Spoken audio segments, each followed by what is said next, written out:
नमस्कार दर्शक बंधु एस टीवी रे आपनकु स्वागत। आसंतु जानिबा आज मंगलवार संध्यार समस्त न्यूज हेडलाइन। भारसाम्य हराई बिलकु ओलटिला सेना गाड़ी, 6 आईटीबीपी जवान आहत, 2 गुरुतर। प्रबल वर्षा और पवन रे उपुड़िला बड़ चाकुंडा गछ, जातीय राजपथ अवरोध। इंजीनियरंक पई ओडिशा रे नाही कि चाकरी, विधानसभा रे चिंताजनक तथ्य रखिले वैषयिक शिक्षा मंत्री। आगामी 2 ରୁ 3 घंटा मध्य घड़घड़ी सह कुआपथर वर्षा। कॉपी करी पास कले लाभ कौन?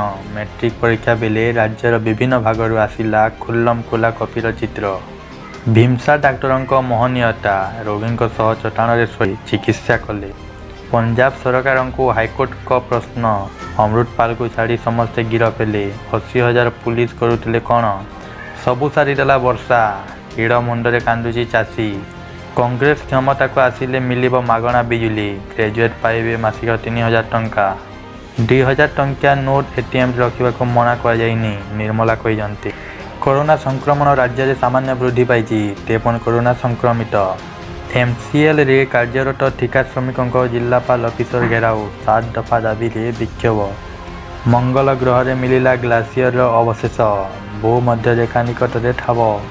पद्मपुर लैम्स तरफर पंचायत स्तरीय बैंकिंग सेवा सह ऋण कर्मशाला अनुष्ठित। कांग्रेस एनाउंस 4 ग्यारंटी, कांग्रेस सरकार गढ़िले बेकारी युवगोष्ठी को मासिक 3,000 भत्ता।